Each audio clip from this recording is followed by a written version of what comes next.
Inhlaka Production ngibingelele kuzona zonke indawo la kufinyelela khona Inhlaka Production. Igama lami ngingulangelihle ngingakahlatshwa namhlanje ngala olwesihlanu umhla ka26 kuwona ngila uJuly nokuyilapho ke namhlanje sihambeleke la endaweni yaSophongolo ngaphansi ke kwenkosi yasemBongombongweni inkosi uMzamo eNgokabuthelezi. Khona ngila inkosi kuba ke asichazele namhlanje ukuthi ke bekungani sila besenzani ngosuku lanamhlanje. Shenge angikubingelele ngikwamukele kwiNhlaka Production.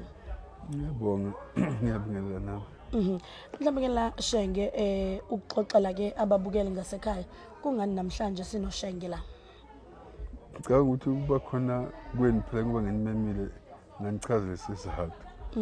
Bekusuku lolu nje obalekile emlandweni wethu kwaButhelezi ngesizwe sonke kanye nomphakathi ke walapha eMpungupongweni.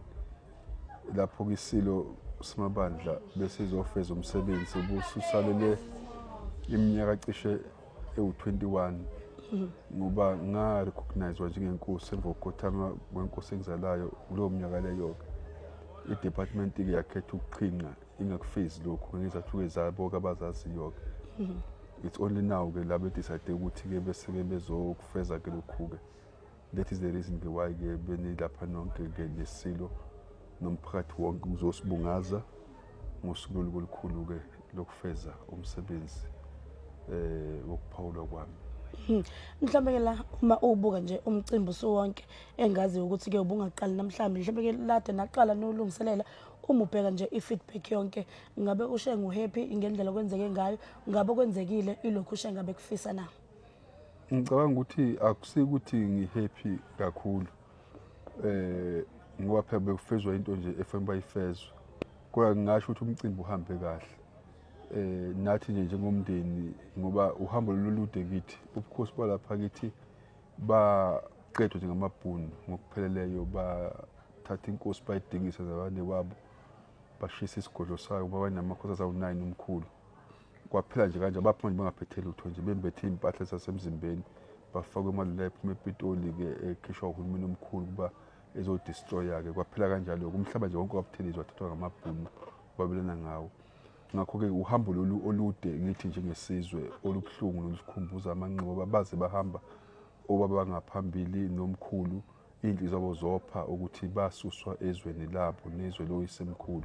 Umcimbi namhlanje ke ubusibuyisela emuva lokho kucabanga lokho kodwa usiduduza ukuthi ekugcineni kosuku isizwe sakaButhelezi sikwazi ukubuyela ebalazweni laso nomhlaba wazi ukuthi ubukhosi bethu buyibo obufanele futhi ke obekufanele ukuthi uhulumeni akufeze lokhu obekufanele bakufeze ohlangothini lokuba ngokwesintu sakwenza ngokwasesintwini ke ngingasho njalo nje ngithi uhambo lolukhuni kakhulu empilweni yethu ngoba nami nje ngize ngasho izolo ukuthi angizazi ngabe mhlawumbe nguphi nempilo ukuba ngithiwa uhulumeni akaphihlizanga zonke iziseko zobukhosi bethu okwadala ukuthi sikhulele emazweni amanye ngoba ngingasho abanye nje bobaba bami mabeza eSouth Africa beza ekhaya fabe project ama passport ngoba bazonza khamuzi bazalelwe edingisweni abanye ke bakhule sebekhula khona ke bajwayela lapho so izwe labo abazalwa kulo nabangabanikazi seliphenduke iforeign country kubo.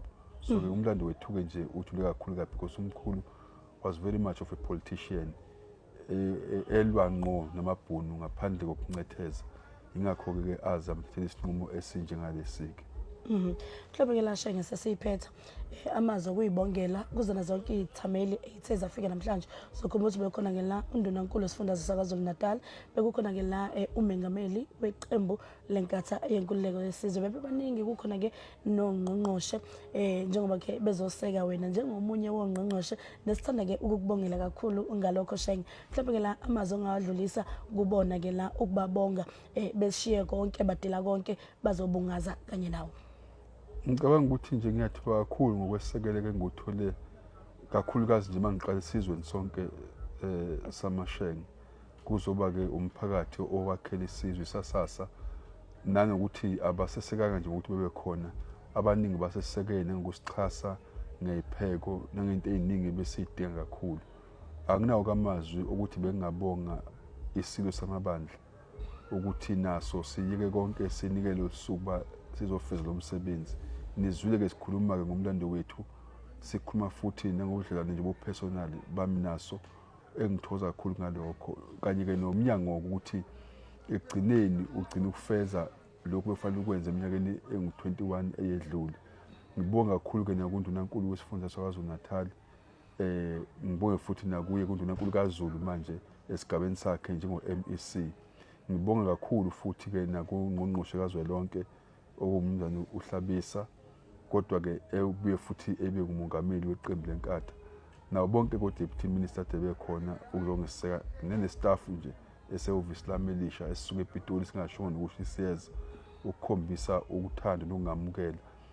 Ngithi nje-ke uNkulunkulu ababuse bonke babe nesandla kakhulu-ke abangani bami engeze ngababalula ngamagama la abadlale indima enkulu kakhulu ngoba lo mcimbi bungeke ube lokho yikho bengazange bangeseka ngendlela abangesike ngayo-ke.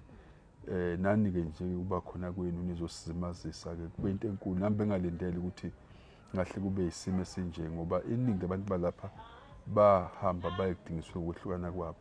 Ngakho bengithi noma beyoba khona abantu ngeke bebe leli nani ade likhona, okukhombisile ukuthi ikhona into isizwe nje sonke saseNingizimu Afrika naKwaZulu-Natal nalapha eZululand abakuqaphelayo ngami nabangifiselayo futhi okuhle kakhulu. Futhi ngibonge komasipala bonke abakhele iZululand ngoba bonke bobahlanu kube khona iqhaza abadlalileyo. Bekunamabhasi ade esuka eDumbe lapho engakhulela khona, kunamabhasi ade ehlelwe ngumeya we-district uMkhonyovu uKhumalo, kunamabhasi ade esuka Ondini umeya uMgazi, amabhasi ade esuka KwaNongoma nasoPhongolo.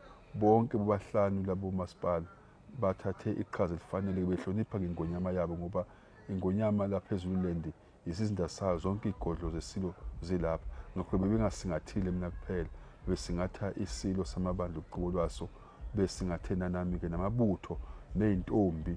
Ngithokoze nje kakhulu kabi, angaze ngibe nesimo la khona ngisekelwa kangaka ngabantu.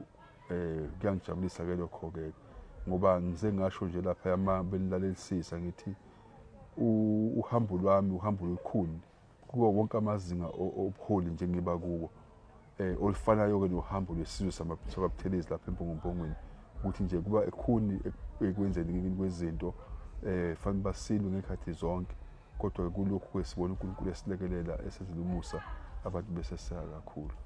Sokalisa kakhulu Shenge ngesikhathi sakho the wasipha sona. Ngiyabonga kakhulu nami. Sibamba lapho sisho njalo sithi-ke Inhlaka Production igqilaza online.